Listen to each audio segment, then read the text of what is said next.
Bismillahirrahmanirrahim. Assalamualaikum warahmatullahi wabarakatuh. Alhamdulillah wa syukrulillah. Salatu wassalamu ala rasulillah. Wa la hawla wa la quwata illa billah. Faya ibadallah, usikum wa nafsi bitaqwallah faqad fazal muttaqun. Qala Allah ta'ala fi kitabihil karim. Bismillahirrahmanirrahim. Ya ayyuhalladzina amanu taqullah ittaqullaha haqqa tuqatih wa la tamutunna illa wa antum muslimun. Shadaqallahul azim. Alhamdulillah, mari senantiasa kita memanjatkan kesyukuran kita kepada Allah Subhanahu wa taala. Dan kita berharap bahwa Allah Subhanahu wa taala menjaga segala nikmat yang ada pada diri kita, termasuk diantaranya yang paling utama adalah nikmat iman dan nikmat Islam. Ya, keimanan itu yazidu wa yanqus, bisa naik bisa turun, bisa naik dengan amal soleh, bisa turun dengan perbuatan maksiat. Dan kita berharap Allah Subhanahu wa taala menyelamatkan kita dari perbuatan-perbuatan dosa dan maksiat, sekaligus membuat kita istiqomah dalam amal-amal kebaikan.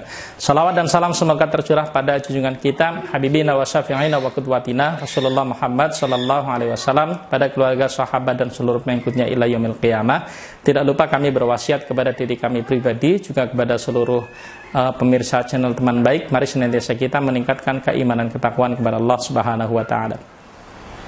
Ada sebuah kisah yang menarik yang terjadi pada masa kekhalifahan Amirul Mukminin Umar bin Khattab radhiyallahu anhu.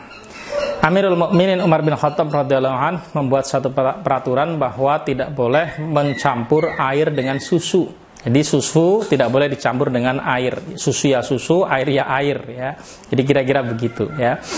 Nah, terus kemudian suatu saat ketika Amirul Mukminin Umar bin Khattab sedang berkeliling, istilah kita yang sekarang populer itu belusukan, terdengar dari sebuah rumah bahwa ada seorang ibu memerintahkan putrinya untuk mencampur air dengan susu. Istilahnya mungkin susu KW gitu ya.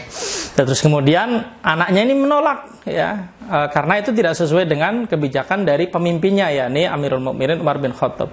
Kemudian ibunya mengatakan, Umar kan tidak tahu, ya, karena beliau sedang berada dalam rumah, ya, perbuatan itu yang mengetahui hanya mereka berdua.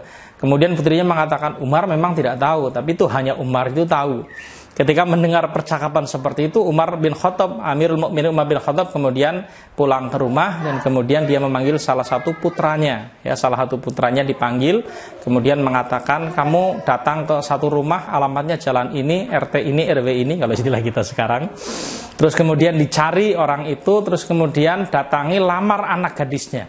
Akhirnya kemudian oleh anaknya Umar, ini salah satu anaknya Umar, namanya Asim, ya, terus kemudian didatangi dan kemudian dilamar. Ya, hasil pernikahan mereka, ya, terus kemudian melahirkan seorang putra, kemudian putra ini menikah lagi, dan dari situ lahirlah kemudian Umar bin Abdul Aziz, ya. Nah, ada banyak sekali pelajaran yang bisa kita dapatkan dari kisah ini, ya. Yang pertama adalah tentang muraqabatullah, tentang perasaan diawasi oleh Allah Subhanahu wa taala. Jadi perasaan bahwa diri kita itu memang sedang diawasi oleh Allah Subhanahu wa taala, karena Allah Maha melihat, karena Allah Maha mendengar. Percakapan di ruang kecil hanya berdua saja Allah tahu, bahkan percakapan dalam hati kita saja Allah tahu. Tidak ada yang bisa sembunyi dari pendengaran Allah, tidak ada yang bisa sembunyi dari penglihatan Allah. Apalagi seorang manusia tidak akan lepas kemanapun ada dua malaikat, malaikat Raqib dan malaikat Atid, yang senantiasa mengikuti kita dan mencatat amal-amal perbuatan kita. Apa yang kita ucapkan dicatat, apa yang kita berbuat dicatat, semuanya dicatat, tidak ada yang terlewat sama sekali. Jadi perasaan muraqabatullah itu begitu kuat terjadi pada anak gadis yang tadi, ya, dan perasaan seperti ini semestinya juga dimiliki oleh setiap muslim, sehingga dengan itu membuat kita bersemangat untuk beribadah karena sedang diawasi, ya. Sebagaimana kita kalau ada bos atau ada pimpinan, kan biasanya ingin unjuk kebolehan, ingin unjuk kepandaian, ya, bahwa saya mampu ini, saya mampu itu. Harapannya apa? Nanti kita bisa mendapatkan imbalan, atau mungkin ada promosi, atau ada apapun namanya, ya. Jadi seperti itu yang terjadi kalau kita ada perasaan muraqabatullah, kita sedang diawasi oleh Allah Subhanahu wa taala, memotivasi kita untuk berbuat amal-amal kebaikan, ya. Sekaligus juga menghalangi kita dari perbuatan dosa dan maksiat, ya, karena dimanapun kita akan melakukan perbuatan dosa dan maksiat, maka Allah tahu, para malaikatnya mencatat. Ini yang pertama tentang muraqabatullah, sehingga anak gadis tadi itu menolak perintah dari ibunya untuk mencampur air dengan susu, meskipun Umar tidak tahu, tapi kan tuh hanya Umar tahu. Ini yang pertama tentang muraqabatullah. Yang kedua, ini bab tentang ketaatan kepada seorang pemimpin. Jadi memang taat kepada seorang pemimpin, ati'ullah wa ati'ur rasul wa ulil amri minkum, ya, kepada seorang pemimpin, apalagi kalau pemimpin itu punya banyak keutamaan ya, sebagaimana yang terjadi pada Sayyidina Umar bin Khattab, maka wajib bagi rakyatnya untuk taat. Ya, dan memang kepada seorang pemimpin yang adil, itu kita punya 3 kewajiban setidaknya. Kewajiban pokok yang pertama adalah taat atas perintah-perintahnya, kemudian melakukan pembelaan ketika ada pihak-pihak lain yang mencoba untuk menyerangnya atau merusaknya atau bahkan melakukan perbuatan yang tidak baik. Kita perlu untuk membela, punya kewajiban membela. Jadi yang pertama taat, yang kedua membela, yang ketiga menyerahkan harta zakat kita untuk dikelola oleh Baitul Mal. Jadi ini 3 prinsip kewajiban pokok untuk taat kepada seorang pemimpin yang adil, ya, yang adil. Nah, memang silang pendapatnya itu ketika pemimpinnya itu zalim. Silang pendapatnya di situ, apakah kemudian kita harus taat atau kemudian kita boleh untuk tidak taat, ya, boleh untuk mengkritik, boleh untuk melakukan tindakan-tindakan yang mungkin tidak menunjukkan ketaatan. Nah, silang pendapatnya di situ memang ketika dihadapkan pada pemimpin yang zalim, apalagi kalau pemimpinnya yang zalim itu ternyata masih beragama Islam, ya.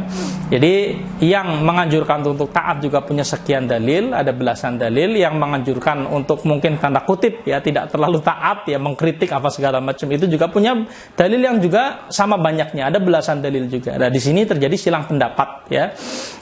Ini tentang ketaatan kepada seorang pemimpin. Tapi kalau pemimpin itu adil, ya, dia ada juga seorang yang beriman, adil, maka wajib hukumnya taat dan ini adalah ijma di kalangan ulama.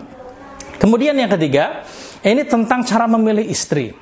Jadi bayangkan Umar bin Khattab radhiyallahu an, beliau itu ketika mendengar percakapan seperti ini langsung pulang ke rumahnya mencari putranya, salah satu putranya, kemudian diperintahkan untuk datang ke rumah yang tadi itu dan melamar anak gadisnya. Umar bin Khattab tidak tahu dia itu berasal dari keluarga apa, ya. Terus kemudian perempuannya itu cantik apa tidak, ya, tidak tahu, ya. Pokoknya mendengar ucapan yang seperti ini beliau sudah tahu bahwa orang ini pasti orang baik. Ya, dan memang dalam urusan mencari istri kan sebenarnya ada beberapa perkara yang jadi pertimbangan, ya. Boleh jadi karena maliha, ya, karena harta yang dimilikinya. Boleh jadi karena nasabnya, boleh jadi karena kecantikannya, ya, boleh juga karena agamanya, ya. Keempat-empatnya ini bisa menjadi pilihan-pilihan, ya. Tetapi memang kita diperintahkan kalaupun tidak dapat cantiknya, kalaupun tidak dapat hartanya, kalaupun tidak dapat nasabnya, setidak-tidaknya kita bisa dapat karena kebaikan agamanya. Ya, ini yang terjadi pada Sayyidina Umar bin Khattab radhiyallahu anhu, dan pernikahan mereka kemudian menjadi pernikahan yang penuh berkah, ya. Jadi anaknya Umar bin Khattab kemudian menikah dengan perempuan yang tadi, terus kemudian menghasilkan keturunan, kemudian keturunan yang ini kemudian menikah, kelak setelah itu punya anak. Nah, anaknya ini yang kemudian bernama Umar bin Abdul Aziz, ya. Berarti kan Umar anaknya menikah, terus kemudian punya anak menikah, buyut, ya, buyutnya. Jadi buyutnya namanya Umar bin Abdul Aziz. Kita mengenal Umar bin Abdul Aziz ini disebut-sebut sebagai khalifah kelima, ya. Ketika kita berbicara masalah politik Islam sering-sering disebut sebagai khalifah yang kelima. Tapi kalau kita belajar masalah